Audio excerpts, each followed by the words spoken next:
Hi, it's me again, I'm back. Assalamualaikum warahmatullahi wabarakatuh.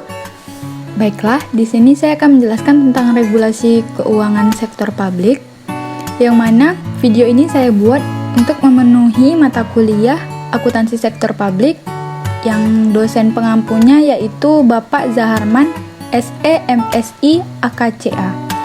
Sebelumnya, perkenalkan nama saya Silvi dengan NIM 2262201036 dari kelas 32 akuntansi. Langsung saja, kita harus mengetahui tentang apa itu regulasi. Regulasi merupakan suatu cara yang digunakan untuk mengendalikan masyarakat dalam aturan tertentu.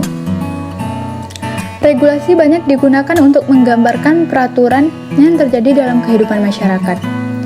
Istilah regulasi memiliki artian yang cukup luas. Regulasi banyak diterapkan pada peraturan hukum negara, perusahaan, dan organisasi. Terminologi keuangan publik yaitu dapat diartikan sebagai keuangan negara. Keuangan negara yang artinya aktivitas finansial pemerintah. Keuangan negara menurut Undang-Undang Nomor 17 Tahun 2003 yang mana bunyinya yaitu semua hak dan kewajiban negara yang dapat dinilai dengan uang serta segala sesuatu baik berupa uang maupun berupa barang yang dapat dijadikan milik negara berhubungan dengan pelaksanaan hak dan kewajiban tersebut. Dari sini, kita dapat memahami apa yang dimaksud dengan regulasi serta keuangan publik. Maka kita mungkin akan langsung mengarahkan pandangan kita pada peraturan-peraturan yang mengatur regulasi tersebut. Namun, untuk membuat peraturan tersebut harus ada dasar hukum dan harus memahami lebih dalam bagaimana cara penyusunannya, apa saja yang terkait, serta memahami etika pengelolaan keuangan publik.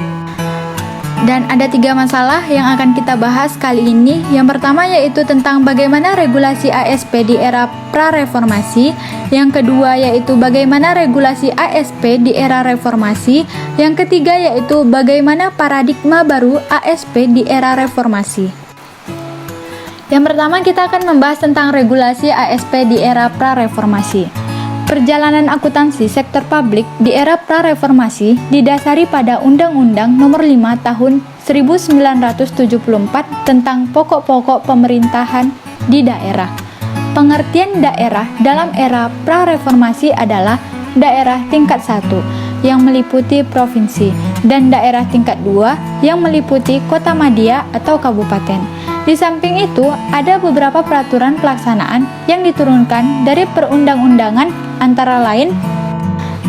Yang pertama yaitu Peraturan Pemerintah Nomor 5 Tahun 1975 tentang pengurusan, pertanggungjawaban, dan pengawasan keuangan daerah. Yang kedua, Peraturan Pemerintah Nomor 6 Tahun 1975 tentang penyusunan APBD, pelaksana tata usaha keuangan daerah, dan penyusunan perhitungan APBD. Yang ketiga, Keputusan Menteri Dalam Negeri Nomor 900/099 Tahun 1980 tentang Manual Administrasi Keuangan Daerah. Yang keempat, Peraturan Menteri Dalam Negeri Nomor 2 Tahun 1994 tentang pelaksanaan APBD. Yang kelima, Undang-Undang Nomor 18 Tahun 1997 tentang pajak daerah dan retribusi daerah. Yang keenam, Keputusan Mendagri Nomor 3 Tahun 1999 tentang bentuk dan susunan perhitungan APBD. Selanjutnya, adapun pokok pembahasan yang kedua yaitu tentang regulasi ASP di era reformasi. Reformasi politik di Indonesia telah mengubah sistem kehidupan negara. Tuntutan good governance diterjemahkan sebagai terbebas dari tindakan KKN, pemisahan kekuasaan antar eksekutif, yudikatif, dan legislatif dilaksanakan. Selain itu, partisipasi masyarakat akan mendorong praktik demokrasi dalam pelaksanaan akuntabilitas publik yang sesuai dengan jiwa otonomi daerah. Undang-Undang Nomor 22 Tahun 1999 tentang Pemerintahan Daerah dan Undang-Undang Nomor 25 Tahun 1999 tentang Perimbangan Keuangan Pusat dan Daerah adalah 2 undang-undang yang berupaya mewujudkan ekonomi daerah yang lebih luas. Sebagai penjabaran otonomi daerah tersebut di bidang administrasi keuangan daerah, berbagai peraturan perundangan yang lebih operasional dalam era reformasi pun telah dikeluarkan. Beberapa regulasi yang relevan antara lain yang pertama yaitu Undang-Undang Nomor 28 Tahun 1999 tentang penyelenggaraan negara yang bebas dari korupsi, kolusi, dan nepotisme. Yang kedua, Peraturan Pemerintah Nomor 25 Tahun 2000 tentang kewenangan pemerintah dan kewenangan provinsi sebagai daerah otonom. Yang ketiga, Peraturan Pemerintah Nomor 104 Tahun 2000 tentang dana perimbangan. Yang keempat, Peraturan Pemerintah Nomor 105 Tahun 2000 tentang pengelolaan dan pertanggungjawaban keuangan daerah. Yang kelima, Peraturan Pemerintah Nomor 107 Tahun 2000 tentang pinjaman daerah. Yang keenam, Peraturan Pemerintah Nomor 108 Tahun 2000 tentang tata cara pertanggungjawaban kepala daerah.